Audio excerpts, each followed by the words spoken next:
हैं, कोई चिंता की बात नहीं बेटा, सब कुछ बार बार रिवाइज होगा, रिपीट होगा, तो तुम्हें चिंता नहीं करनी। चलो तुम लोग कहते हो पहले मॉडर्न हिस्ट्री, तो मैं वही करा देती हूँ। पहले इसकी हमने कहानी भी थोड़ी सुन ली ना, मॉडर्न हिस्ट्री। चलो अब बस बातचीत बंद कर दो बेटा। हिस्ट्री के 3 पार्ट्स थे। कल हमने बात की थी कि जिसको हम कहते हैं मध्यकाल, 8वीं से 18वीं शताब्दी। इस टाइम पर इंडिया में 2 तरह के लोगों ने राज किया। एक जो सुल्तान थे जिन्होंने क्या बसाई थी, सल्तनत, और एक जो बादशाह थे जिनकी बादशाहत थी, बहुत बड़े एरिया, बहुत बड़ी प्रॉपर्टी, और सबसे बड़ी प्रॉपर्टी बनाई थी एक आदमी ने जिसका नाम था औरंगज़ेब। पर जैसे खुद इसकी प्रवृत्ति थी कि अपने पिताजी को भी इसने कैद में रखा, 8 साल भाइयों को मार डाला, इसके मन में ये चोर था कि मेरा जो बेटा है कहीं वो भी मुझे अपदस्थ कर दे। तो इसने क्या किया कि उसको ना तो ज़्यादा समझाने वाला, ना कोई इस तरह की उसकी समझ डेवलप की, खुद राज करता रहा 1707 तक, जबकि इसका बर्थ ईयर है 1617। 90 साल तक। एक होता है कि भाई ठीक है 50, 60, 70 तक राज करे फिर हट जाए, ये बैठा ही रहा। और इसके सामने कभी इसके बेटे की हिम्मत नहीं हुई कि पूछ ले कि पिताजी हमारी प्रॉपर्टी कहाँ कहाँ है, कहाँ से टैक्स आता है। जब ये मरा जिस दिन, उस दिन इसके बेटे को गद्दी मिली, लेकिन तब तक वो कहलाने लग गया शाह ए बेखबर, जिसको कोई खोज खबर ही ना हो कि मेरे बाप के पास कितनी प्रॉपर्टी है, कितना कहाँ मेरा टैक्स का सिस्टम है। शाह ए बेखबर सिर्फ 5 साल राज कर पाया, 7 से 12, अगला 1 साल 12 से 13, फिर 13 से 19, मतलब मजाक टाइप चल रहा था। और अगर ध्यान से देखें तो इस आदमी का दबदबा इतना था कि 150 साल इसके वंशज बस गिरते पड़ते टाइम काट गए, क्योंकि 1707 में ये मरा और 1857 में जाके BEIC ने भारत पर एक तरह से राज उनका हटके महारानी का आया। लेकिन अगर ध्यान से देखें तो यहाँ से यहाँ तक भी राज हमारे बादशाह का ही था, जो किसके वंशज से, क्योंकि बहादुर शाह जफर या बहादुर शाह जो तृतीय कहलाता है वो इसी का तो वंशज है। 150 साल डर काम कर गया। ये डर किसके प्रति था लोगों के मन में, औरंगजेब। तो 150 साल इसकी पीढ़ी दर पीढ़ी, तुम सोचो आज से 150 साल बाद तुम्हें नहीं पता तुम्हारी पीढ़ी में कौन होगा कौन नहीं होगा, हमारा वंश चल रहा होगा कि नहीं चल रहा होगा। इसके मरने के बाद 150 साल इनके हाथ में राज रहा, क्योंकि इसका दबदबा इतना ज़्यादा, इसका खौफ इतना ज़्यादा था। और इसके बाद फिर हमने पढ़ा था धीरे धीरे धीरे भारत में एक नया धर्म अपनी जड़ें जमा रहा था, ईसाई। जो मेडिएवल पीरियड था इसमें कौन सा धर्म आया था, इस्लाम। लेकिन अब कौन सा धर्म आ रहा था, ईसाई।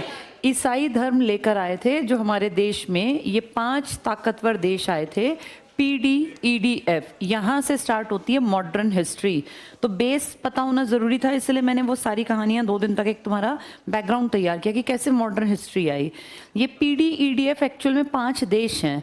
P का मतलब यहाँ है पुर्तगाल, पोर्टुगीज़ जिसको हम कहते हैं। D का मतलब है डच, और डच का मतलब है हॉलैंड के लोग, हॉलैंड के लोग। इसी को हॉलैंड को ही नीदरलैंड भी कह देते हैं। तो हॉलैंड या नीदरलैंड के लोग डच कहलाते हैं, जैसे हम इंडियन कहलाते हैं। तो इनका नाम DUTCH लिखते हैं, T इसमें साइलेंट है। E का मतलब ये लोग इंग्लैंड के थे, और D का मतलब ये लोग डेनिश थे, यानी ये डेनमार्क जिसकी कैपिटल है कोपेनहेगन, यहाँ से आए थे डेनिश पीपल। और F का मतलब है फ्रेंच, फ्रेंच। फ्रांस और जो अपना इंग्लैंड है ना, इन दोनों में, या कह लो जो UK और फ्रांस है, इंग्लैंड और फ्रांस के बीच में कभी पुराने ज़माने से ही दिखावटी दोस्ती रही, पर दोनों एक दूसरे के दुश्मन थे। दोनों चाहते थे हमारी टेरिटरी बढ़ती जाए, इसलिए इन दोनों ने अपनी अपनी कंपनी बनाई। यहाँ एक प्राइवेट कंपनी बनी, ब्रिटिश ईस्ट इंडिया कंपनी। इन्होंने ईस्ट इंडिया कंपनी तो बनाई, लेकिन उसका नाम रखा गया French east India company. East India क्योंकि इनके लिए हम ईस्ट में थे। अगर इनके नज़र से देखो तो हम लोग ईस्ट में ही तो पढ़ते थे। अब ये जिस देश से आए अपने देश का नाम आगे कर लिया, तो इनकी कंपनियों के नाम हैं BEIC और FEIC। इनमें अंतर क्या है, ये पूरी तरह से प्राइवेट कंपनी है। 200 लोगों ने अपनी जेब से खर्च करके एक व्यापार की कंपनी स्टार्ट की, जबकि ये जो कंपनी है ना, ये गवर्नमेंट की कंपनी है। कोई भी चीज़ जब गवर्नमेंट रन करती है तो उसमें बहुत सारे फ़ायदे हैं कि किसी एक का नुकसान नहीं होता, लेकिन एक बड़ा नुकसान ये है कि हर चीज़ में इसकी परमिशन लेनी पड़ती है। उस परमिशन में साल भी लग सकता है, 1.5 साल भी, 10 साल भी ना मिले परमिशन। जबकि प्राइवेट कंपनी का क्या होता है, अब प्राइवेट कोई संस्थान है, उसका जब मन करेगा तब वो छुट्टी करेगा, जब मन करेगा वर्किंग आवर्स बढ़ा देगा, घटा देगा, कोई नियम कायदे से चलने की जरूरत नहीं होती। लेकिन सरकारी में तो हर चीज़ परमिशन, क्योंकि आपके ऊपर कोई ना कोई बड़ा अधिकारी बैठा है। अब जैसे कि एग्जाम्पल देती हूँ, किसी प्राइवेट स्कूल में छुट्टियाँ एक्सटेंड करनी हैं तो प्राइवेट स्कूल का मालिक की मर्जी है, छुट्टियां बढ़ा दो मत बढ़ाओ। लेकिन अगर गवर्नमेंट स्कूल में छुट्टियां एक्सटेंड करनी है तो क्या प्रिंसिपल के हाथ में ये पावर है? वो एसआई को कहेगा, स्कूल इंस्पेक्टर को, वो एईओ को कहेगा, असिस्टेंट एजुकेशन ऑफिसर, वो डीईओ को कहेगा, डिप्टी एजुकेशन ऑफिसर, फिर उससे ऊपर अगली अगली पोस्ट डीडी तक, डायरेक्टरेट जो एजुकेशन का, पता नहीं कहाँ कहाँ तक जाके तब फाइनली चिट्ठी पहुंचेगी कमिश्नर के पास जो एजुकेशन का होगा। फिर वो सोचेगा कि मैं करूं या ना करूं। अब इसमें पता चला सर्दी की छुट्टी बढ़ानी थी, आते आते गर्मी आ गई, एप्लीकेशन पड़े पड़े, ऐसे ही होता है इंडिया में। तो फिर वो कहेगा अब कैसी छुट्टी, फिर क्रॉस कर देगा। इन्होंने कल फील किया यार ठंड बढ़ गई है, ठीक है मैनेजमेंट को कह दो ऑफिस में कि एक सर्कुलर निकाल देंगे, एक मैसेज डाल देंगे, कल से छुट्टियां एक्सटेंड कर दी। इनके काम बेटा जल्दी होते हैं। जो प्राइवेट संस्थान होता है ना, वो इसीलिए ज्यादातर प्रॉफिट में रहता है क्योंकि उसको डिसीजन एकदम से करने की पावर है। गवर्नमेंट में क्या है, डिसीजन लेने में ही दिन लग जाने, चाहे अच्छा डिसीजन हो टाइम लगेगा। आपको पता नहीं होगा गवर्नमेंट स्कूल में जो ये फ्री की वर्दी, फ्री के कॉपी किताब आते हैं ना, ये ज़्यादातर ऐसा होता है सर्दी बीतने के बाद इनकी स्वेटर्स आती हैं। क्योंकि मैंने तो जॉब किया है, मुझे पता है गर्मियों की चीज़ें सर्दियों में आती हैं, सर्दियों की चीज़ें गर्मी, क्योंकि वो वहाँ से पहले सेंक्शन होंगी, फिर वो उसका फंड आएगा, फिर वो खरीदी जाएंगी, तब तक सर्दियाँ उतर जाती हैं। ये हाल है गवर्नमेंट सेक्टर का। तो इस कंपनी को सबसे बड़ी दिक्कत थी, इसको बार बार परमिशन लेने के लिए अपने देश की तरफ आ तो गई है इंडिया में, लेकिन इसको कोई डिसीजन लेना है तो इसको फ्रांस की तरफ देखना पड़ता था कि सर ये डिसीजन ले लें। अब उसमें 1 महीना 2 महीना 6 महीने तब फोन कॉल तो थे नहीं, कोई चिट्ठी पत्री जहाज में रख के जाती, फिर वहां से जहाज में आती। इसीलिए French east India company India में पीछे रह गई, एक बड़ा कारण था। अदरवाइज बराबरी का कंपटीशन था बीईआईसी का और एफईआईसी का। अगर स्टार्टिंग में देखें, जैसे एक ट्रिक हम याद करते हैं, पीडीईडीएफ, इनमें सबसे पहले पोर्टुगीज आए हैं। ये बड़े समझदार थे, चालाक भी थे। इन्होंने इंडिया आने का रास्ता खोजा वास्को डी गामा ने, पानी से आया था ना ये देखो, यूरोप, अफ्रीका, एशिया, तो ये पहले यहाँ से यहाँ आने का इनका रास्ता था। लेकिन बीच में ना इस एरिया में जो अरब कंट्रीज पड़ती हैं, मैंने आपको बताया था अरबी जो इलाके थे ये इस्लाम धर्म को मानते थे, बंटवारा हो गया था ना, इस तरफ कौन सा धर्म ज्यादा था, ईसाई, और इस तरफ था इस्लाम। जब इनमें कट्टरपन आ गया, मारकाट मच गई, तो इस्लाम वालों ने कहा हम इनका व्यापार क्यों बढ़ने दें, इनको पैसों में पीछे करेंगे, इनकी आर्थिक गतिविधियां होने ही नहीं देंगे, इनका व्यापार रोकेंगे। इन्होंने इनके एरिया से आने वाले व्यापार को दुखी करना स्टार्ट कर दिया। जैसे इनका सामान आता पड़ा रहता 20-20 दिन, उसको लादते ही ना अपने जहाज़ों में, फिर वो गल जाता, सड़ जाता, उसकी टूट फूट होती। तो इन्होंने कहा यार ये तो रोज़ का काम हो गया, अब इनके कब तक हाथ पैर जोड़ेंगे, इससे बढ़िया ऑल्टरनेटिव रूट निकाल लें। तो इन्होंने अपने आदमियों को अलग अलग दिशाओं में भेजा कि तुम लोग जाओ और खोजो नया रास्ता। एक आदमी चलते चलते उसी सीरीज में इंडिया आ गया, जिसका नाम आप कहते हैं वास्को डी गामा। तो भारत आने का रास्ता नया खोजा उसने। कहाँ से था ये रास्ता? ये था अटलांटिक ओशियन से। अटलांटिक ओशियन का नाम सुना है? वर्ल्ड में 5 बड़े ओशियंस है ना, जिसमें एक सबसे अगर कहें व्यस्त, सबसे ज़्यादा चलने वाला, तो वो बड़ा तो है पैसिफिक, लेकिन ज़्यादा चलता है अटलांटिक। ये मैं थोड़ा सा एक रफ सा बना रही हूँ आपके लिए। ये 6 तुम्हें दिखाई दे रहे हैं। ये north America, south America, Europe, Africa, Asia, Australia, यहाँ अंटार्कटिका है नीचे की तरफ, जहाँ बर्फ है, कोई रहता नहीं है। इसमें अगर मैं पानी को बनाऊँ तो देखो ये इंग्लिश के एस जैसा, जैसे एस लिखते हैं, एस फॉर शीप या एस फॉर शिप, तो ये एस जैसा जो देख रहे हो ना, सबसे ज्यादा आवाजाही शिप्स की, व्यापार की, जहाजों की इन्हीं के बीच होती है सबसे ज्यादा। इसका नाम है अटलांटिक ओशियन, इसी को बोलते हैं अटलांटिक। इस अटलांटिक ओशियन की आकृति एस जैसी है और सबसे बिजिएस्ट है, ये सबसे ज़्यादा व्यस्ततम है, सबसे ज़्यादा बिजी है। इसके ये धरती ऐसी नहीं जैसे मैंने बनाई है, मैंने तो आपको एक रफ बना के दिखाया, एक्चुअल में धरती है गोल। तो अगर मैं सोचो ये मूवेबल हो ये बोर्ड, मैं इस हिस्से को इसको पीछे ले जाके ऐड कर दूं तो ये वाला हिस्सा इसके बिल्कुल पास आ जाएगा। इसको इमेजिन करो ये पीछे गोल होता हो मुड़ के, मुझे दोनों सिरे अगर जोड़ने हो, मैं इसको मूव करूं तो ये हिस्सा जाके इसके साथ चिपक जाएगा ना, तभी तो एक बनेगा ये गोल। अब ये सोचो, इसीलिए यहाँ पे जो ओशियन मैप में यहाँ दिखता है वही ओशियन यहाँ भी दिखता है। ये इसका लॉजिक है। इन दोनों तरफ दिखने वाला एक्चुअल में पीछे जाके एक है, और ये दुनिया का सबसे बड़ा ओशियन है जिसे आप कहते हैं पैसिफिक, या जिसे आप कहते हैं प्रशांत महासागर। आप सबको पता है जापान जो है सबसे ज्यादा वहाँ अर्थक्वेक्स आते हैं, पता है ये बात तुम लोगों को, और वहाँ सबसे ज्यादा ज्वालामुखी फटते हैं। तो इसका कारण क्या है, जो प्रशांत महासागर है ना, इसकी एक बेल्ट है जिसमें सबसे ज्यादा ज्वालामुखी विस्फोट होते हैं। पानी के अंदर जो है वॉल्केनिक इरप्शन, पानी के अंदर, क्योंकि धरती पे 70% पे तो पानी है ना, तुम्हें जो वॉल्केनिक दिखाई देते हैं वो अर्थ के ऊपर जो ये लैंड एरिया पर है ये, पर इस पानी के नीचे पता नहीं कितनी बार ज्वालामुखी फटते हैं। तो पानी के नीचे फटने वाले ज्वालामुखी से पानी जो यहाँ पैसिफिक है इसकी हलचल बढ़ती है, और इसलिए सुनामी जैसी घटनाएं होती हैं प्रशांत महासागर के आसपास। सुनामी तुम्हें अगर याद हो, बहुत छोटे तुम रहे होगे, 2004 की घटना है। तो उस टाइम पे इंडिया के, नहीं गुजरात में तो बेटा आज तक भगवान की दया से नहीं आया और ना ही आए। गुजरात में भुज में जो था वो तो वॉल्केनिक इरप्शन था। मैं तो सुनामी की बात करूँ ना, सुनामी जापानी भाषा का शब्द है जिसमें टी साइलेंट लिखते हैं, ऐसे बोलते हैं, लिखते हैं टी सुनामी, बोलते हैं सुनामी। कौन सी भाषा का है ये? जापानी भाषा का। इसमें आपको पता होगा ऐसे पानी की जो वेव्स हैं वो बढ़ती बढ़ती बढ़ती, उनकी हाइट इतनी बढ़ जाती है, इतना वेग उनमें होता है, इतनी स्पीड होती है कि पूरी बिल्डिंग्स तहस नहस कर जाती हैं। 2004 में सुनामी आया था जो इंडिया के अंडमान निकोबार के आसपास तक पहुंच गया था। बहुत भयानक था, उसने हमारे साउथ की तरफ इतना भयानक एक मंजर क्रिएट किया था। आप यूट्यूब पे देख सकते हैं, वीडियोस हैं। पानी आया और पूरे होटल्स गायब, जो बहुत ज़्यादा जिनकी इनकम थी ना, सोर्स ऑफ इनकम था टूरिज्म का, सब खत्म हो गया था। ये गिनी ही नहीं गई कितने लोग मरे, कितनी लाशें कहाँ गई, बहुत बुरा हाल हुआ था।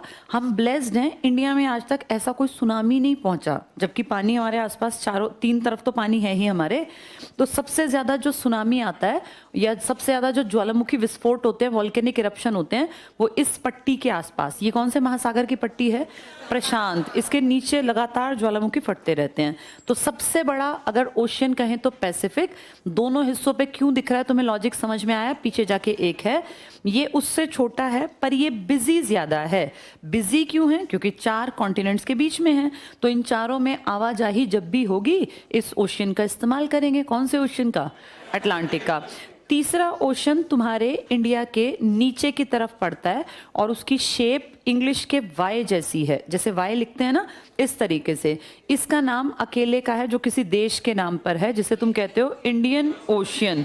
तो इंडियन ओशियन इकलौता ऐसा महाद्वीप, हमने नाम नहीं रखा, इसका नाम पहले से है, मतलब कभी इंडिया के नाम पे ही पड़ा होगा, तो इंडियन ओशियन।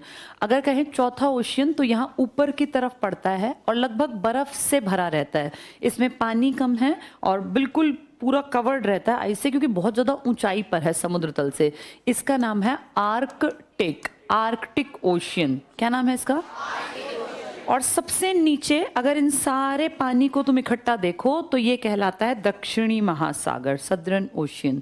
तो 5 महासागर हुए, एक सबसे बड़ा पैसिफिक।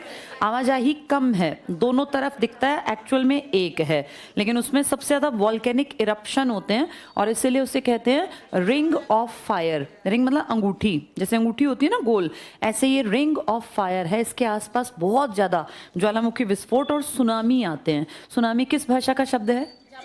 हाँ, इसमें टी साइलेंट है, सुनामी लिखते हैं, ये पूछ लेते हैं बहुत बार।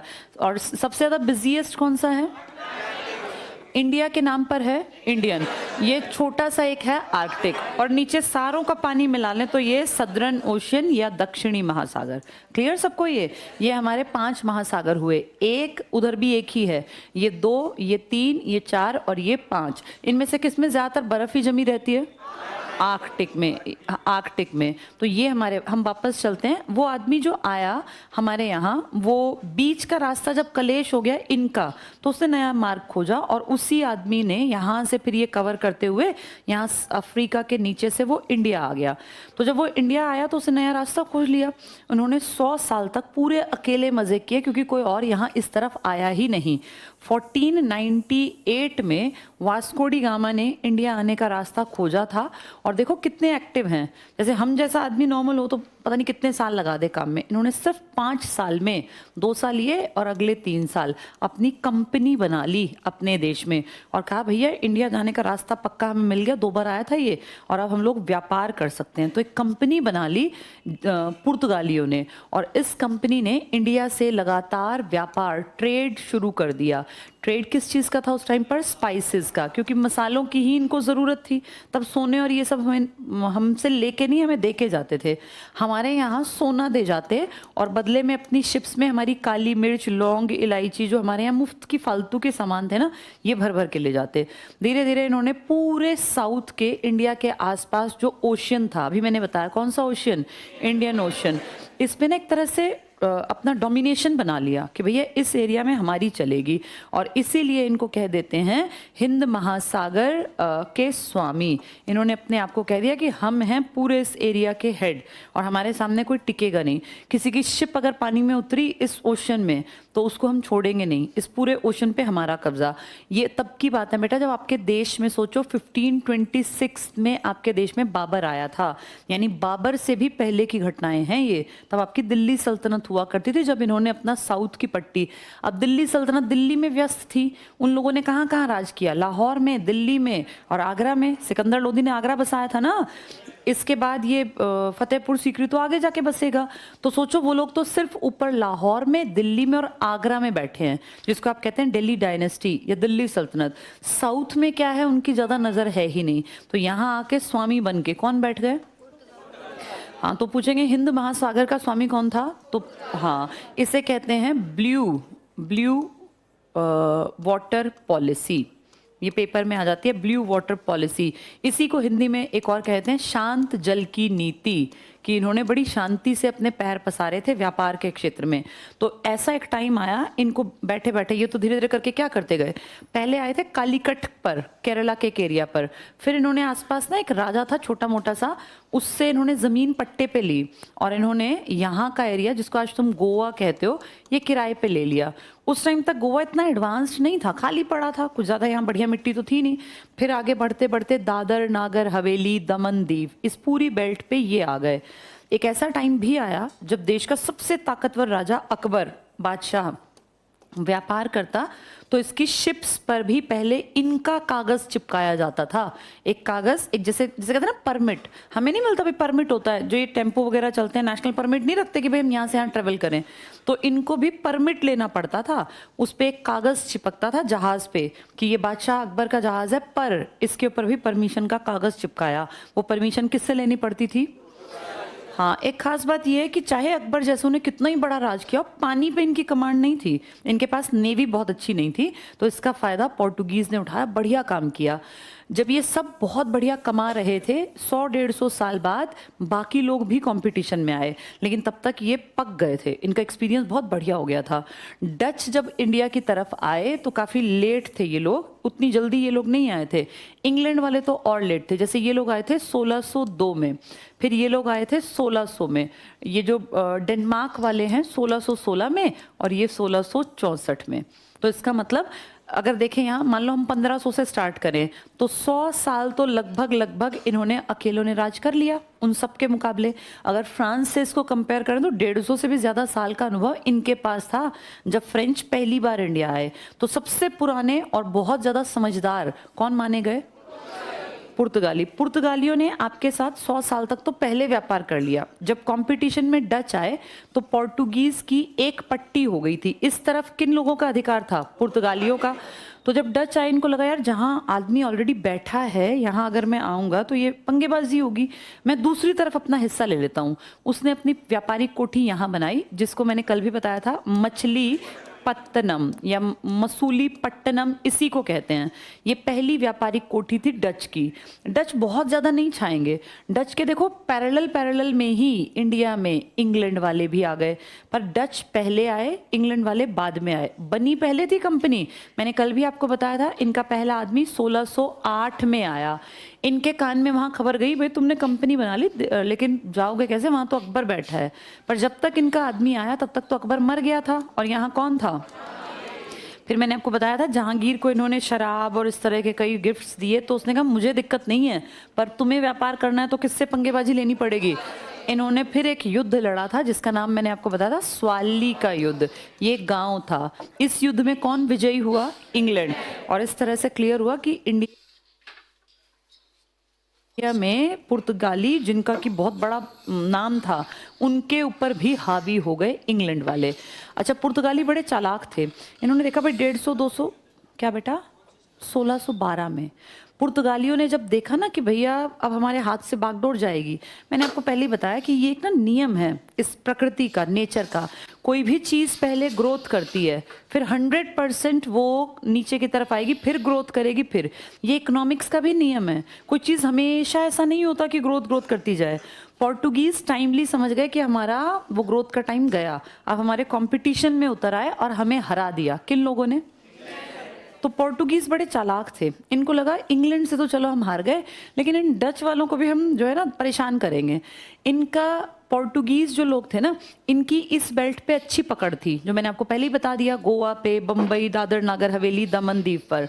तो इन पुर्तगालियों ने अपनी लड़की की शादी यूरोप में इंग्लैंड के राजकुमार से कर दी। इनकी बेटी थी कैथरीन, उसकी शादी इन्होंने, जैसे भाई देश में नहीं शादियां होती उस जमाने में, ऐसे इतने अलग अलग देश नहीं थे, तो इन्होंने अपनी लड़की की शादी, राजकुमारी की शादी पुर्तगाल वालों ने इंग्लैंड के राजा के बेटे के साथ कर दी। और इसको कहा कि हम ना गिफ्ट देना चाहते हैं आपको दहेज में, तो हम मुंबई आपको दहेज में गिफ्ट करते हैं।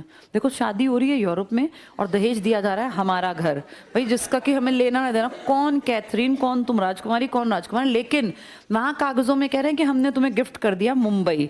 यानी इंडिया को कुछ अता पता नहीं है, पुर्तगालियों ने दहेज में अंग्रेजों को क्या गिफ्ट कर दिया? मुंबई। अब हम लोग जब यहाँ आए तो हमें तो पता ही नहीं था कि एकदम आके बैठ गए कि ये तो हमारा गिफ्ट है, हम तो यहीं रहेंगे। हाँ, हमें उतनी समझ थी नहीं, हमारा ज़्यादा, क्योंकि हम पेट भरे देश से थे ना, हमने ज़्यादा कोशिश नहीं की बचाने की। मुंबई को इन्होंने डेवलप करना शुरू किया और देखते देखते मुंबई एक मेन सिटी बन गया। पहले हमारा मेन सिटी सूरत था एक ज़माने में। ये लड़े भी सूरत के लिए ही थे। जब वो स्वाली का युद्ध हुआ ना, तो ये यही कलेश था कि सूरत में किसकी फैक्ट्री, लेकिन अब इन्होंने डेवलप कर डाला एक नया शहर। कौन सा? हाँ, मुंबई डेवलप कर दिया। पुर्तगाली इस साइड हो गए कि भैया ठीक है मुंबई तुम्हारा है, हम सिर्फ यहाँ दादर नागर हवेली, दमन दीव, गोवा और थोड़ा सा साउथ में रहेंगे, बाकी हम ज़्यादा नहीं रहेंगे। डच वालों को समझ में आ गया कि भैया इनसे पंगे नहीं लेने, ये बहुत ताकतवर है, और जैसे हम तो बुजुर्ग से हो गए, ये जवान हैं, तो इसके अंदर ताकत भी ज़्यादा है, ये कुछ भी इस तरह का काम करेगा। ये दो साइड हट गए। अब जो ये डेनमार्क वाले थे ना, जो ये डेनिश पीपल जो थे, इन्होंने देखा कि भैया इस ज़मीन पे तो जैसे कुत्ते बिल्ली लड़ते हैं ना मांस के टुकड़े पे, ये ऐसे लड़ेंगे सब। इसमें पुर्तगाली भी हैं, डच भी हैं, ये अंग्रेज भी आ गए। हम ये हुए थे नए नए आज़ाद, पहले ये भी कहीं बंधन में थे। इन्होंने कहा यार इतनी एनर्जी हम इस छोटी से टुकड़े पे लगाएंगे, इससे बढ़िया छोड़ो इस ज़मीन को, नई जगह जाते हैं जहाँ ये लोग ना आएँ और जहाँ इनकी नज़र ना पड़े, किसी छोटी मोटी एरिया में, वहाँ जाके लूट के ले आते हैं बिना बात इस पे जिस पे सबकी नज़र है, हम और कलेश के भागी बने, छोड़ दो। इन्होंने 2-4 बस्तियाँ जो अब पहले कब्जे में ली थी ना, वो इन्होंने इंग्लैंड वालों को कहा सर हम तो आपको बेच देंगे, आप हमें कुछ पैसा देते हो दे दो, नहीं तो हम तो रहे हैं जा। तो इंग्लैंड वालों ने कहा ठीक है भैया, तुमने मेहनत की थी, तुमने ये जीती थी बस्तियाँ, ये मैं खरीद लेता हूँ। छोटी मोटी रकम देके डेनिश वालों ने अपना पल्ला झाड़ लिया कि तुम लड़ो झगड़ो मरो, हम यहाँ से चले। तो देखो कैसे इनका रास्ता साफ होता गया। पोर्टुगीज ने इनको गिफ्ट कर दिया बम्बई, डच वालों के साथ लड़के समझ गए डच वाले कि भैया हमारी दाल नहीं गलनी। डेनिश वालों ने अपनी जीती जिताई इक्की दुक्की कोई फैक्ट्री इनको पकड़ाई और बेच चले। अब रह गया फ्रेंच। फ्रेंच देखो लेट हो गए आने में, क्योंकि इनका तब तक का एक एक्सपीरियंस हो गया। अब किसी क्षेत्र में जो काम करता है उसकी अकल ज़्यादा बढ़ जाती है ना, क्योंकि प्रॉब्लम्स ही हमारा दिमाग बढ़ाती हैं। तो जब ये नए नए आए तो इनको दिखा कि भैया यहाँ तो पहले से लोग हैं। यहाँ इनके आने के बाद सबसे ताकतवर कौन उभर रहा था? अब इंग्लैंड वालों से टक्कर लेनी थी फ्रेंच को, तो फ्रेंच वैसे भी ताकतवर था, कोई दिक्कत नहीं थी, इनकी टक्कर हुई। पर जब जब टक्कर हुई ना, तब एक दिक्कत सामने आई कि ब्रिटिश ईस्ट इंडिया कंपनी एक प्राइवेट कंपनी है, इसको डिसीजन लेना है, क्विक ले सकती है, ये शाम को सोचेगी मुझे सुबह क्या करना और कर देगी। लेकिन फ्रेंच ईस्ट इंडिया कंपनी को कोई भी डिसीजन किससे पूछे बिना नहीं लेना, और उसकी गवर्नमेंट यहाँ है नहीं, उसको मैसेज कहाँ भेजना पड़ेगा, फ्रांस। पानी के जहाज में रख के फरमान जाएगा, फिर वहाँ डिस्कशन होंगे पार्लियामेंट में, क्योंकि सरकार है तो एक आदमी तो होता नहीं सरकार, पार्लियामेंट में डिस्कस होगा। इसीलिए ये हर डिसीजन में पीछे रह जाती थी। कहते हैं अगर ये प्राइवेट कंपनी होती ना, तो इसके काबिल अफसर थे ज़्यादा, फ्रांस ज़्यादा ताकतवर देश था। और यहाँ पे एक आदमी का नाम तो आज तक लिया जाता है, ड्यूप्ले। ड्यूप्ले कहते हैं एक ऐसा आदमी था जिसके सामने ब्रिटिशर्स भी टिक नहीं पाते थे, पर ड्यूप्ले बेचारा जब तक सोचता कि मैं एक्शन लूँ, तो उसके ऊपर वो तलवार लटकी हुई थी कि अपने आप एक्शन मत ले लेना, नहीं तो तेरी नौकरी जाएगी, तू यहाँ काम करने आया है, तेरे पिताजी की प्रॉपर्टी नहीं है। तो फिर इसको याद आता कि हाँ मुझे तो लेटर भेजना है। कितनी ही लड़ाइयाँ ड्यूप्ले सिर्फ इसलिए हार गया क्योंकि इसको पीछे से इंफॉर्मेशन मिलने में टाइम लगता था कि भैया क्या होगा, क्या करना है, क्या नहीं करना। ये क्विक एक्शन लेते थे। तो धीरे धीरे करके खैर आपस में इनके खूब कलेश हुए, ऐसा नहीं आसानी से। ब्रिटिश ईस्ट इंडिया कंपनी और फ्रेंच ईस्ट इंडिया कंपनी लड़े आपस में, कई जगह इन्होंने युद्धों में हमारा जो इस तरह से आपस के कलेश किए हमारी प्रॉपर्टी के लिए। लेकिन फाइनली धीरे धीरे धीरे फ्रेंच को समझ में आ गया कि भैया हम लोग परमिशन लेने में इतना लेट होते हैं, हम टिक नहीं पाएंगे। फिर इन्होंने डिसाइड किया कि छोड़ो यार, जो है थोड़ा बहुत जितने में हमारा काम चलता उतना चला लेते हैं। इन्होंने पुदुचेरी के आसपास की प्रॉपर्टी लड़ाई झगड़े के बाद फाइनली ब्रिटिशर्स को कहा देखो भाई तुम कर रहे हो यहाँ पूरा काम, हम पूरा काम नहीं करेंगे, लेकिन एक दो हिस्सा हम भी रखेंगे, हम भी तो व्यापार करेंगे ना। फिर BEIC ने सोचा यार ज़्यादा अकेले रहने पे एक दिक्कत ये होगी, सारा इंडिया अगर कभी गुस्से में आएगा तो मुझे इसकी प्रॉब्लम क्रिएट हो जाएगी मेरे लिए, इक्का दुक्का मेरे जैसा होना भी चाहिए यहाँ बाहर का। तो इसने फिर फ्रेंच को कह दिया कि ठीक है तुम पुदुचेरी तक सीमित रहना, आगे मत आना। ऐसे ही इसने पोर्टुगीज को कह दिया तुम लोग जो हो गोवा मुंबई के आसपास दादर नागर हवेली दमन दीव यहाँ तक रहना। तो अब ये अकेला नहीं है, इस जैसे लोग हैं, इस जैसे एक तो फ्रेंच बचे हुए हैं यहाँ और एक पुर्तगाली। लेकिन ये दोनों जानते हैं कि चलेगी किसकी, BEIC की, ब्रिटिश ईस्ट इंडिया कंपनी। इन्होंने स्टार्टिंग में अपना काम किया था सूरत में, फिर बढ़ाते बढ़ाते मुंबई में, फिर बढ़ाते बढ़ाते बंगाल में, और फिर बढ़ाते बढ़ाते मद्रास में, जिसको तुम चेन्नई कहते हो। कोच्चि तो बेटा केरला में है। तो इस तरह से इन्होंने 3 बड़ी बेल्ट बना ली। किन लोगों ने? British east India company. जबकि पुर्तगाली कहाँ तक सीमित रह गए, गोवा दादर नागर हवेली और दमन दीव तक, और फ्रेंच कहाँ रह गए, पुदुचेरी तक। तो तुमने पढ़ा तो है जब तुम्हारा देश आज़ाद हुआ 1947 में, तो ब्रिटिशर्स छोड़ के गए थे भारत, लेकिन जो फ्रांसीसी थे इन्होंने 1954 में तुम्हारा देश खाली किया, क्योंकि इनकी एक छोटी सी बस्ती थी, इनका ज़्यादा हिस्सा था ही नहीं, और इनसे तो हमें छीनना पड़ा अपनी प्रॉपर्टी को। 1961 में इन्होंने दादर नागर हवेली तो वापस कर दी थी हमें, लेकिन इन्होंने गोवा नहीं छोड़ा जो कि हमारा मेन लैंड था, ये कह रहे थे हमारा हिस्सा है। तो इस तरीके से देखो कैसे ब्रिटिशर्स ने सबको एक तरह से पीछे करके और अपना दबदबा जमा लिया। आई समझ में कहानी? तो आपके देश पर 5 विदेशी आए थे, PDEDF। पी का मतलब पोर्टुगीज या पुर्तगाली, डी का मतलब डच, ई का मतलब, और डी का मतलब डेनमार्क या डेनिश पीपल, और एफ का मतलब, इनमें से कौन ज्यादा कलेश में पड़ा ही नहीं, बेच बाज के जाता रहा? डच, ये सॉरी डेनिश। किन लोगों ने सबसे पहले अपना 150 साल अकेले राज कर गए? लेकिन उन्होंने राज नहीं किया, उन्होंने व्यापार किया। कौन से जल की नीति थी? शांत जल की। किसको भी परमिशन लेनी पड़ती थी? हाँ, उनके आके बसने के टाइम पे दिल्ली में दिल्ली सल्तनत थी जो साउथ में गई ही नहीं कभी, इसलिए उनका काम बढ़िया जम गया। जब ये डच आए तो इन लोगों ने चालाकी चली, इन्होंने कहा पुर्तगाली इस बेल्ट में, हम दूसरी बेल्ट में चलते हैं। कहाँ गए वो? मसूलीपट्टनम। अंग्रेजों ने एक कोठी तो मछलीपट्टनम में लगाई, एक सूरत में कोशिश में थे, लेकिन सूरत में किसने हाथ खड़े कर दिए? जहांगीर ने। और इसने कहा मुझे नहीं पता, अपने लड़ो झगड़ो, तुम जो करना है करो। कौन से गांव में युद्ध हुआ? स्वाली में। इससे क्या क्लियर हो गया कि कौन कमजोर है? पुर्तगाली। पुर्तगालियों ने आगे अपनी कमजोरी बखान ना करते हुए अपनी बेटी की शादी किसके घर कर दी? और उसके राजा के लड़के को क्या गिफ्ट कर दिया? मुंबई। तो मुंबई दहेज में मिल गया किसको? और किसने गिफ्ट किया? डेनिश। जब आए तो देखा यहाँ तो पहले ही ये कुत्ते की तरह झपट रहे हैं कि मैं मांस का टुकड़ा खाऊंगा, मैं तो अपना चल ही पड़ता हूँ। उसने अपना सारा कामकाज किसको बेच दिया? और लास्ट में ताकतवर कौन आए? फ्रेंच टिकने आए थे, लेकिन फ्रेंच के पैर नहीं टिकने दिए। एक कारण था, फ्रेंच कंपनी कैसी थी? गवर्नमेंट, जबकि इंग्लैंड क्या थी? प्राइवेट। इनका टारगेट था प्रॉफिट कमाना। उस बेचारे को प्रॉफिट के लिए भी 1000 बार सोचना पड़ता था, क्योंकि परमिशन नहीं है तो मैं व्यापार कैसे करूंगा। इसका एक अकेला ताकतवर आदमी जिसका नाम हिस्ट्री में आज भी लिखा है, कौन था वो? ड्यूप्ले। और इसके तो फिर ढेरों नाम है।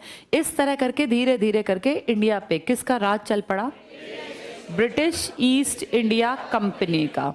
अब ध्यान से देखो, हमारे इंडिया में ना ऐसा नहीं कि हम बेवकूफ़ हैं, हम हाथ पे हाथ रख के बैठे, हम भी काम कर रहे थे, लेकिन हम उतने चालाक नहीं थे। ये लोग ना चालाक, धूर्त और बहुत मतलब घटिया टाइप के थे। ये अपना फायदा के लिए कुछ भी कर सकते थे।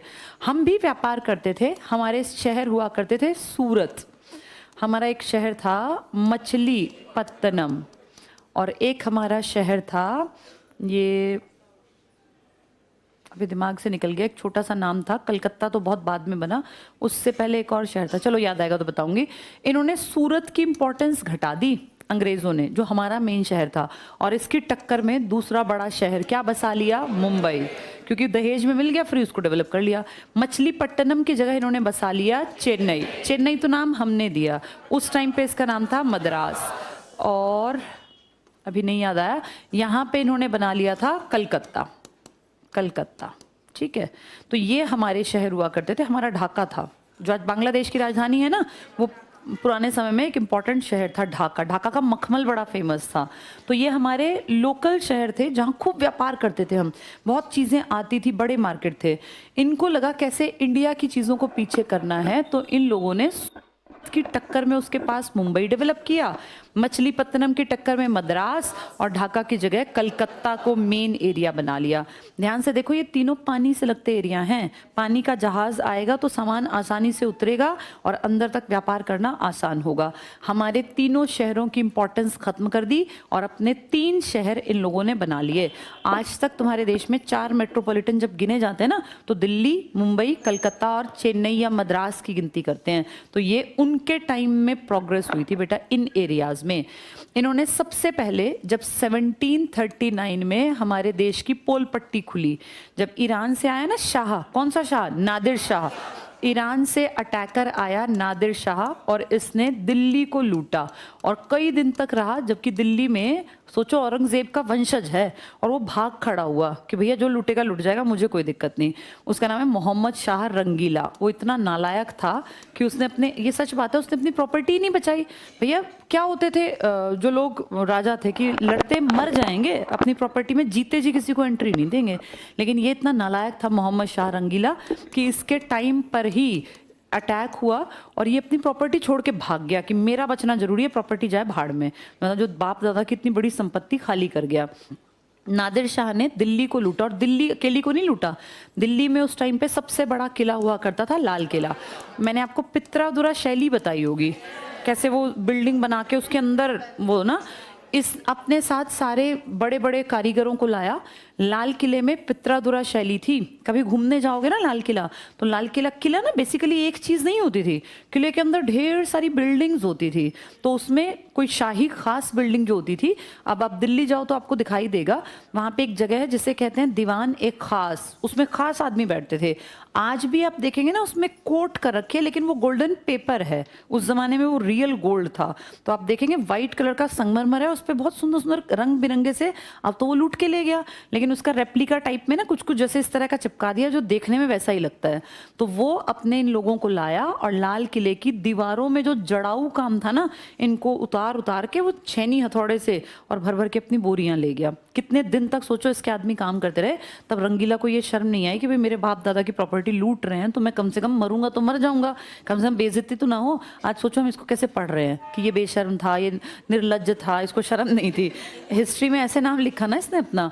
तो मोहम्मद शाह रंगीला के टाइम में नादिर शाह दिल्ली आया, लाल किले को लूटा, और लाल किले में ना एक बहुत बड़ा, जब आप एंट्री करते हैं तो थोड़ा सा बाग टाइप आता है, फिर अंदर जाते हैं तो अगर गाइड आप करेंगे बताएगा एक दीवान ए आम एक जगह होती थी जहाँ राजा डेली बैठता था और उसके बैठने का एक अलग सा स्पेशल एक जगह होती थी। तो यहाँ एक बहुत बड़ा सा ना सोफा सेट था बेटा, आज के घरों में जो सोफा सेट है, लेकिन ये राजशाही था। इसके ऊपर जैसे ऐसे छतरी से लगी हुई थी, उसके नीचे बहुत बढ़िया बैठने का सेट। तो उस सेट को कहते थे मयूर सिंहासन, उसी को कहते थे तख्त ए ताऊस। तुमने नाम सुना होगा, तख्त ए ताऊस, इसी को कहते थे मयूर सिंहासन। क्यों कहते थे मयूर सिंहासन? इसकी जो शेप थी ना पीछे, वो देखने में मोर टाइप की थी, जैसे मोर बैठा हुआ हो। तो उसमें जड़ाऊ काम था, बेशकीमती हीरे लगे हुए थे इसके सोफे में जिस पे ये बैठता था। तो उस सोफे को उठा के यहाँ से ये नादिर शाह ले गया। ये इतना भारी भरकम सोफा नादिर शाह अपने देश ले गया। और इसके अलावा इसके पास वो एक हीरा था ना हमारा फेमस कोहिनूर हीरा, वो भी यही ले गया। कोहिनूर की भी ढेर कहानियां, पता नहीं कौन सी सच्ची है कौन सी झूठी। तो कोहिनूर हीरा जो है वो हमारे देश की तेलंगाना, जो आज एक राज्य है ना, इसकी खदान से निकला था, तेलंगाना की खदान से। कभी बहुत पहले तो एक राजा था, कोई इंडियन राजा, उसने ये गिफ्ट दिया था। कोई कहते हैं डर के मारे दिया था, कोई कहता है गिफ्ट दिया था। उसने ये गिफ्ट दिया था अलाउद्दीन खिलजी के खास आदमी को, मलिक काफूर को। मलिक काफूर बहुत ताकतवर सेना लेके दिल्ली से दक्षिण भारत गया अटैक करके उनको लूटने के लिए। तो उसने एक तरह से हार मान ली, हाथ जोड़ दिए और कहा कि भाई ये मेरी तरफ से, मैंने आपकी अधीनता मान ली, ये गिफ्ट कर देना अलाउद्दीन को दिल्ली जाके। तो साउथ इंडिया के तेलंगाना के एरिया की खदान से निकला था कोहिनूर हीरा, जिसको मलिक काफूर नाम का एक आदमी दिल्ली लाया था और उसने ये दिया था अलाउद्दीन खिलजी को। ये बहुत पुरानी घटनाएं हैं, 13वीं शताब्दी की। फिर घूमते घूमते घूमते वो पता नहीं कहाँ से फाइनली हमने देखा शाहजहां के ने अपने दरबार में अपने पास रखा हुआ था कोहिनूर हीरा, जिसको लूट के कौन ले गया? नादिर शाह। और इसने दो इंपॉर्टेंट चीजें लूटी, एक तो कोहिनूर हीरा और एक ये सिंहासन तख्त ए ताऊस, जिसका एक नाम क्या है? मयूर सिंहासन। कहते हैं ये उस टाइम का सबसे सुंदर बैठने का एक सिंहासन था और इसको डिजाइन किया था बेबादल खान ने।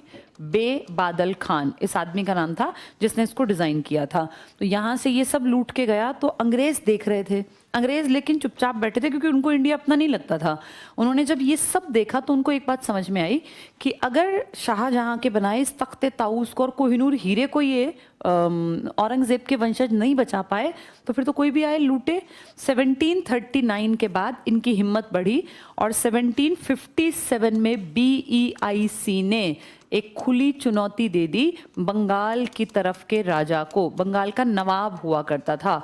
बंगाल को कहते हैं कामधेनु गाय थी बंगाल। कामधेनु गाय समझते हो?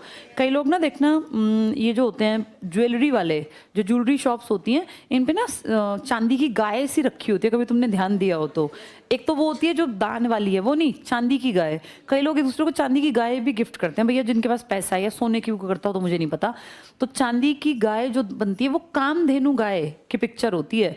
कामधेनु गाय के बारे में प्रसिद्ध है कि आप जो मांगेंगे कामधेनु गाय उसको पूरा कर देगी। तो बहुत लोग अपने घरों में कामधेनु गाय भी रखते थे उस जमाने में। तो बंगाल को कहा गया कामधेनु गाय। इसका मतलब जो बंगाल में जाके इच्छा करोगे वो पूरी होगी। आदमी को किस चीज की इच्छा? पैसे की। यानी इतना पैसा है बंगाल में, इतना रिच है यहाँ के लोग कि आप जैसा चाहोगे वैसा यहाँ से पा सकते हो। ये फेमस था कि बहुत रिच है बंगाल। अब बंगाल नजर में आ गया BEIC के, तो इन्होंने बंगाल के नवाब, जिसका नाम हुआ करता था सिराजुद्दौला, इसके खिलाफ एक संघर्ष छेड़ दिया और इसके सबसे खास आदमी को खरीद लिया जिसका नाम था मीर जाफर। ये इंडिया में सबसे पहला गद्दार था जिसने इंडिया के साथ गद्दारी की और अंग्रेजों का साथ दिया। इसका भुगतान हम लास्ट तक भुगते। हम 200 साल हमने जो किया ना, उसमें सबसे पहला जो था जड़ काटने का काम वो इसने किया। मीर जाफर ने गद्दारी करनी मंजूर कर ली सिराजुद्दौला के साथ। और किसके साथ अपनी वफादारी दिखा रहा है? BEIC। BEIC को इससे कोई लगाव नहीं था, उसने इसको मोहरे की तरह इस्तेमाल किया और एक युद्ध की बातचीत शुरू हो गई जिसमें एक तरफ बहुत ताकतवर बड़ा नवाब की सेना और एक तरफ बिल्कुल छुटकू सी सेना BEIC की।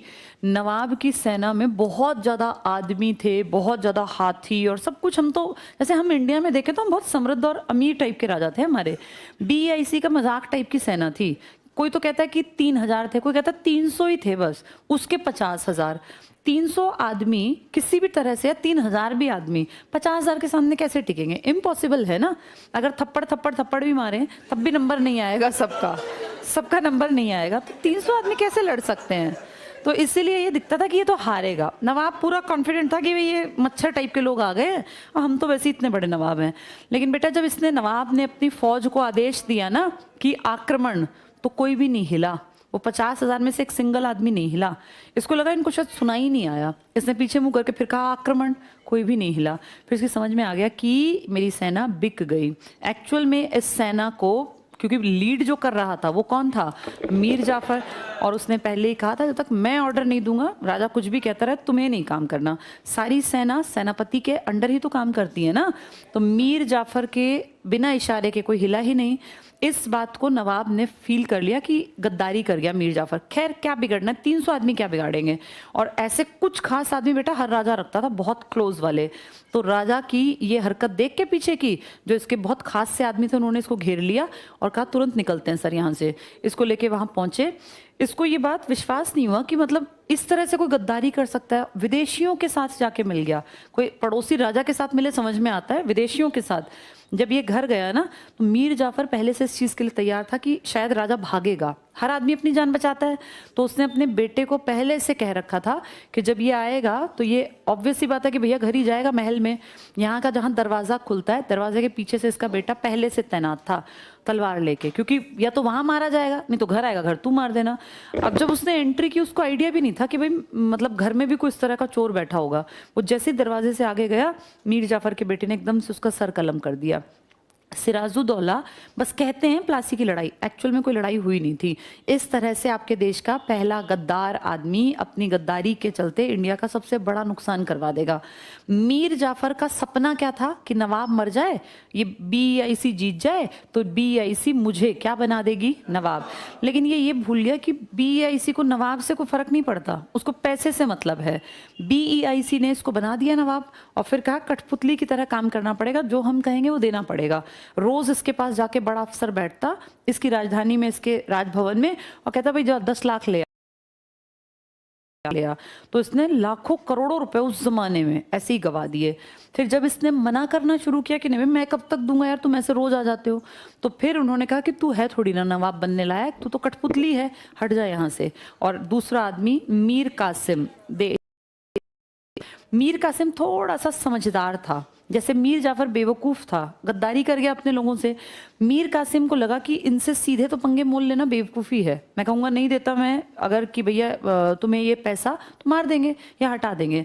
मीर कासिम ने सोचा ये रोज़ मेरी राजधानी में आते हैं, क्यों ना मैं राजधानी उठा के इतनी दूर ले जाऊँ कि इनको रोज़ आने में अपने आप ही आलस आए। कहते हैं 100 किलोमीटर दूर उठा के वो अपनी राजधानी परिवर्तित कर ली। किस आदमी ने? अब 100 किलोमीटर रोज कौन कैसे जाए? आज तो चलो गाड़ियां हैं, तब गाड़ियां थोड़ी ना थी, तो घोड़े पे बैठ के जाना, हाथी पे इतना आसान नहीं था। एक तरीके से मीर कासिम बच गया, लेकिन फिर भी 100 किलोमीटर महीने में 1-2 चक्कर तो कोई मार ही देगा। तो मीर कासिम को था कि भाई इस तरह से ये तो भागने से काम नहीं चलेगा, लड़ना तो पड़ेगा। इसने थोड़ा दिमाग दौड़ाया और मीर कासिम ने, मैंने कल भी आपको बताया था, 3 लोग इकट्ठे कर लिए। एक तो दिल्ली का नवाब, और एक अवध का, और एक इसका खुद का मीर कासिम। फिर आगे जाके ना इसमें कई सारे और भी लोग जुड़ गए। तो इन तीनों की सेना इकट्ठी हो गई और तब तक BEIC ने भी अपनी सेना थोड़ी बड़ी कर ली, क्योंकि उसको पता था अब आगे जाके मुझे लड़ना पड़ेगा। फिर BEIC ने, जैसे इनका एक चैलेंज हुआ, सच बात है कि लड़ाई हुई थी यहाँ, बक्सर का युद्ध 1764 में। अब सोचो 57 से 64 मतलब कितने साल बीते? 7 साल। 7 साल में BEIC भी बहुत चीज़ें सीख गया कि कैसे लड़ना पड़ेगा, कैसे क्या करना पड़ेगा। इस लड़ाई में ये एक फैक्ट है, इन तीनों की सेना को बक्सर के युद्ध में BEIC की छोटी सी सेना ने हरा दिया। और इस हार का अंजाम हमने बहुत लंबा चौड़ा भुगता। जो बंगाल का नवाब था, इसका तो मर्डर कर दिया गया। जो अवध का नवाब था, मैंने कल बताया था, 50 लाख रुपए उस टाइम पर, और चुनार का अभेद किला। अब सोचो इनको किला मिल गया, उस किले में ये आराम से अपने सेना रखेंगे, अपने हथियार रखेंगे। किला बनाने में तो बहुत साल लगते हैं ना, टैक्स का पैसा चाहिए होता था। अब इनको बना बनाया किला मिल गया। और इन्होंने जो शाही था ना, औरंगजेब का वंशज, जो कहाँ बैठता था? दिल्ली।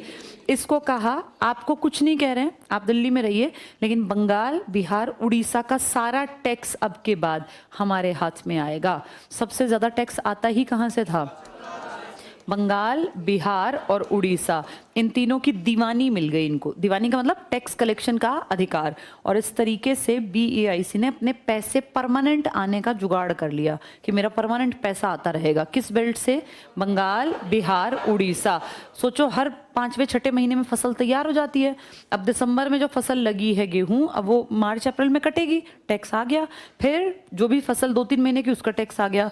फिर जो ये धान लगेंगे, लगातार पैसे का साधन बन गया बंगाल, बिहार, उड़ीसा। जो पहले किसके घर जाता था सारा पैसा? दिल्ली के नवाब। अब वो किसके घर जाएगा? बीईआईसी के खजाने में। जब पैसा ज्यादा जाएगा तो ऑब्वियस सी बात है ये किसको बढ़ाते चलेंगे? सेना। धीरे धीरे धीरे करते करते इन्होंने सेना का साइज बढ़ाना शुरू कर दिया। इन्होंने घोड़े खरीदने शुरू कर दिया, हाथी खड़े कर लिए, सेना बढ़ गई। अब उस सेना से ये हमें ही तो परेशान करेंगे। देखो पैसा भी हमारा, सेना भी हमारी, क्योंकि विदेश से सेना थोड़ी आएगी, हमारे ही लोगों को काम दे रहे हैं। और सोचो 3 साल में ये इतने ताकतवर हो गए। 1767 में इन्होंने प्लान किया कि भैया अब दक्षिण की तरफ नजर करते हैं थोड़ी सी, क्योंकि ये वाली बेल्ट तो इनको मिल गई, बंगाल, बिहार, उड़ीसा।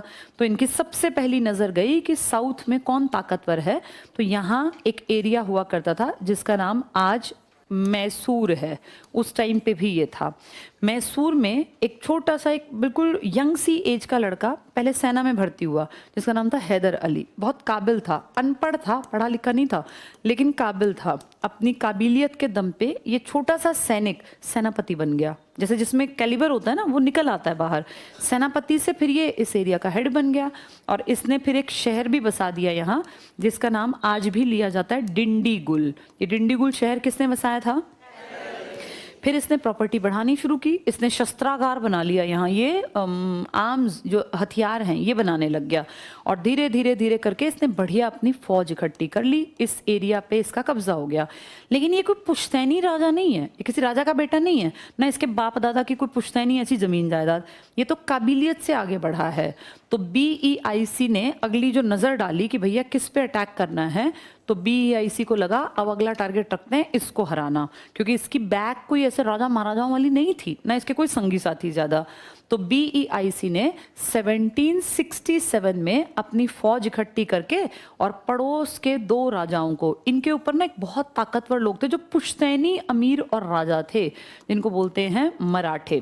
क्योंकि मराठे तो पुश्तैनी, भाई शिवाजी महाराज के बाद देखो तो उनकी पुश्त, फिर आगे ये पेशवा वेशवा सब पुश्तैनी तो थे। ये इनको लगता था भाई हम तो राज करने के लिए पैदा हुए हैं।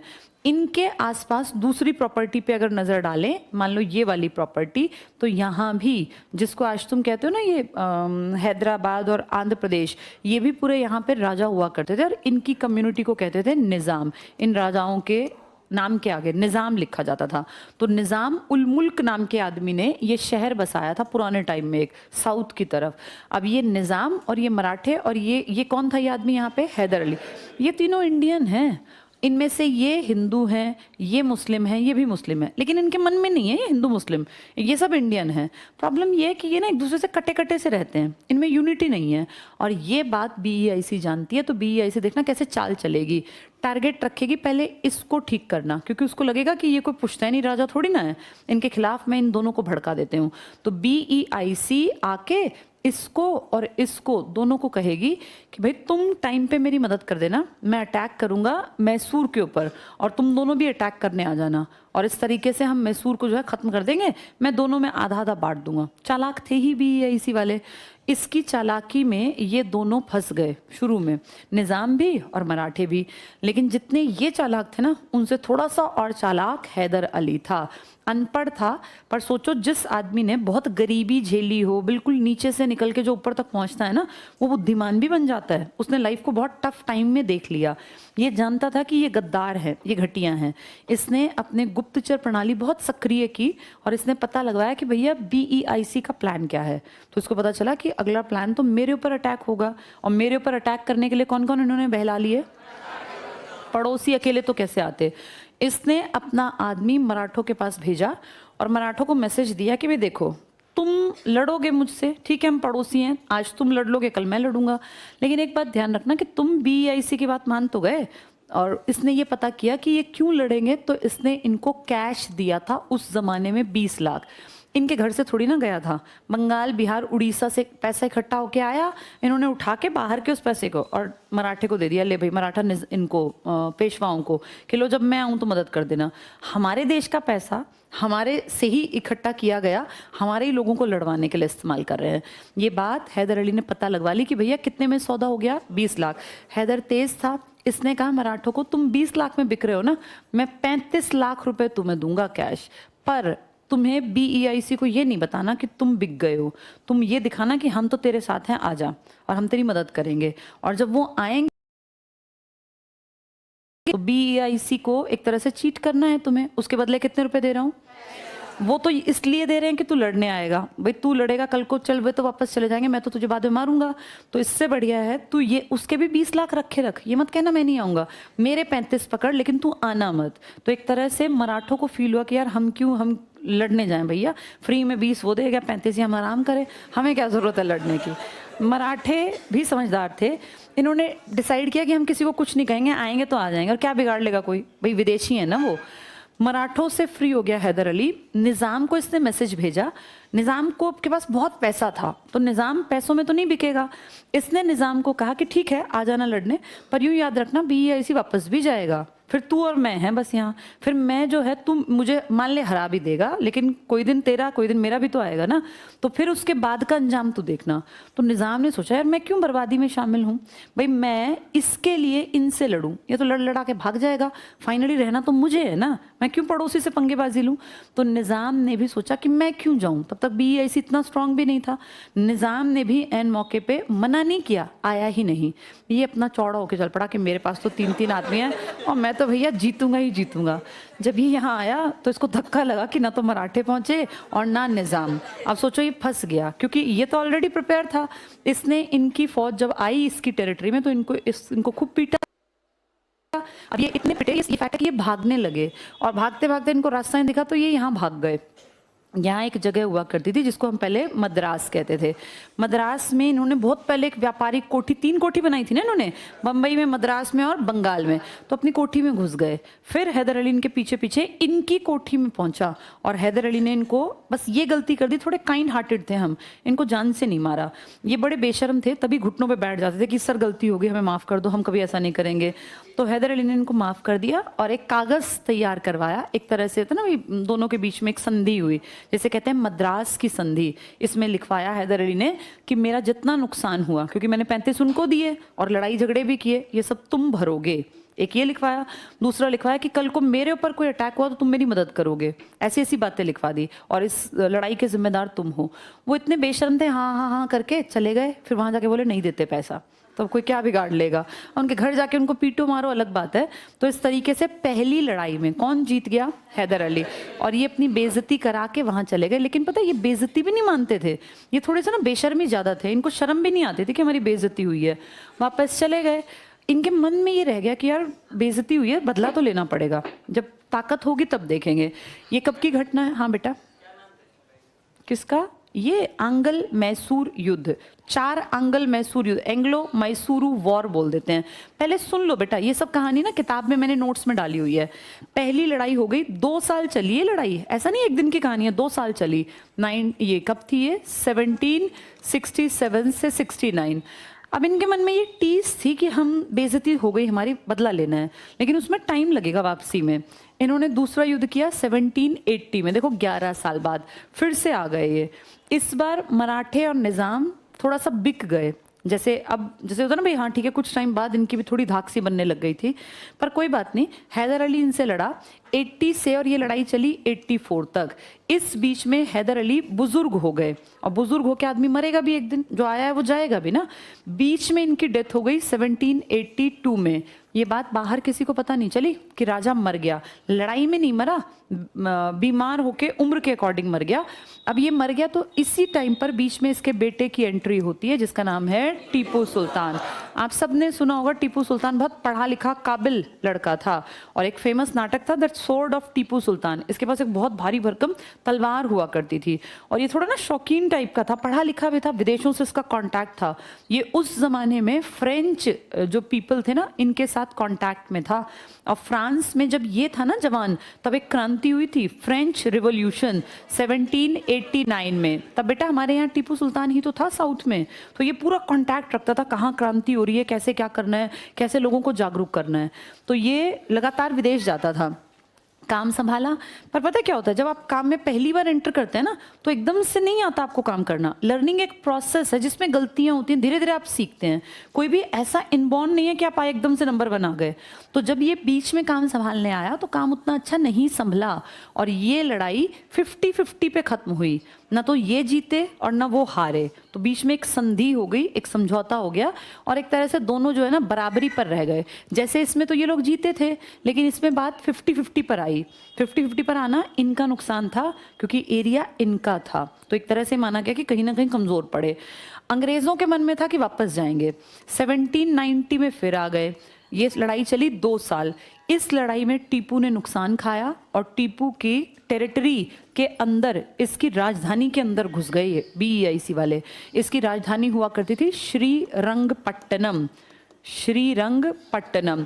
और राजधानी में घुस के, इसके महल में घुस के इन्होंने लिखत पढ़त में लिखवाया कि 3 करोड़ रुपए तुझे हमें दे। बेटा आराम से बैठ जाओ, ये इसको बेंच को ज्यादा नहीं खिसकाओ।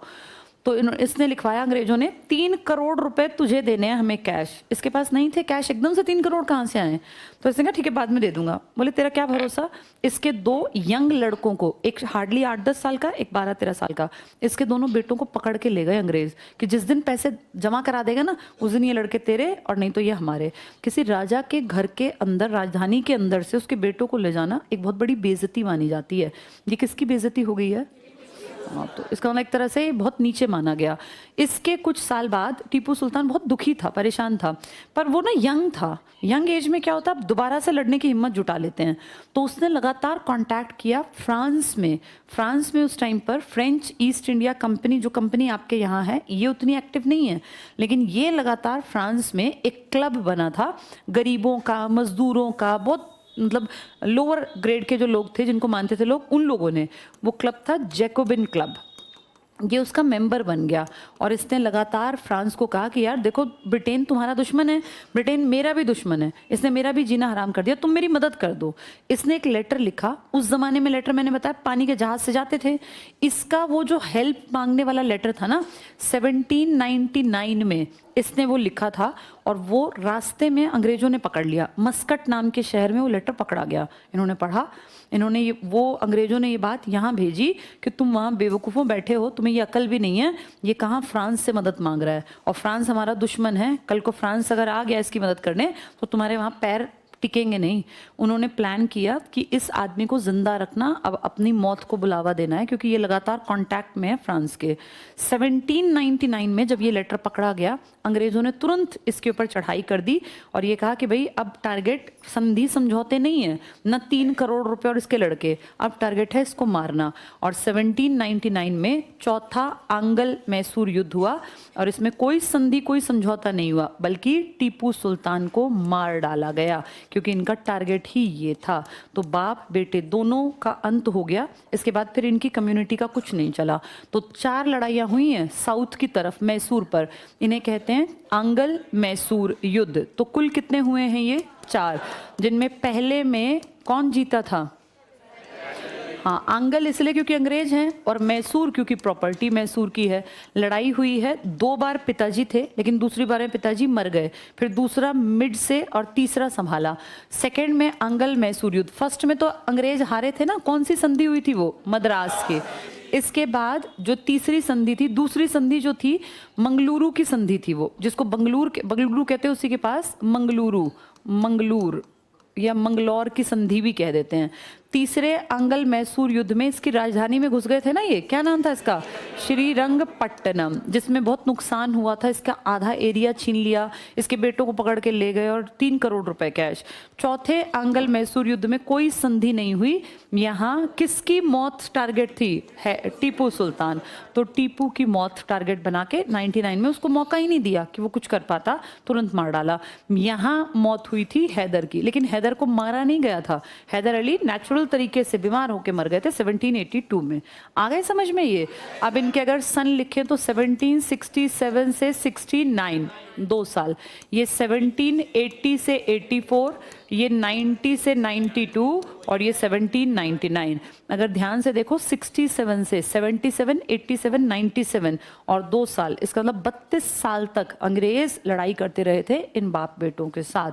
और इस लड़ाई के बाद फिर ये पूरी प्रॉपर्टी इनको मिल गई। कौन सी प्रॉपर्टी, ये मैसूर। तो मैसूर पे अब BEIC का कब्जा, कैसे भारत इन्होंने धीरे धीरे करके अपने कब्जे में लिया, वो सीरीज समझा रही हूँ मैं। आया समझ में ये। तो इन्होंने पहले 3 शहर अपने बनाए थे, कौन कौन से, बम्बई, कलकत्ता और मद्रास। स्टार्टिंग में इन्होंने आके अपनी फैक्ट्री, जब ये आए तो दोनों तरफ फैक्ट्री बनी हुई थी। एक तरफ किसका राज था जब ये लोग आए, इस तरफ पुर्तगाली, और इस तरफ डच का। इन्होंने आके फॉर्मेलिटी तो यहीं की, लेकिन परमिशन किसकी मांगने लग गए, सूरत की।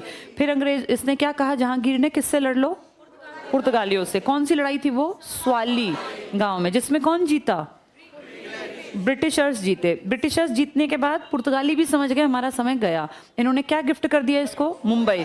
फिर यहाँ से चौथे वो बोले भैया यहाँ तो अपने आप ही लड़ाई झगड़े, हम चलते हैं। कौन थे वो, डेनिश। लास्ट में कौन टिके, फ्रेंच। 2 ताकतवर थे, एक इंग्लैंड और एक फ्रेंच। फ्रांस से लगातार कौन भी कांटेक्ट में था, जिसकी कहानी पड़ी, टीपू। टीपू कौन से युद्ध में लड़ा और मारा गया, चौथे में। कितनी लड़ाई हुई है, 4। पहली में पिताजी जीते, दूसरी में 50-50, तीसरी में बेटा हारा, चौथी में बेटा मारा गया। पिताजी दूसरी में मारे गए 1782 में और बेटा 1799 में। क्लियर ये कहानी सारी, ठीक है। आज इतना ही पढ़ते हैं, फिर कल इसको किताब से ही, फर्स्ट चैप्टर पढ़ाया मैंने तुम्हें, कल इसको बुक से पढ़ा दूंगी। हाँ बेटा, बेटा वो मैं बता दूंगी, मिक्स है वो, पढ़ा दूंगी, चिंता ना करो, ठीक है।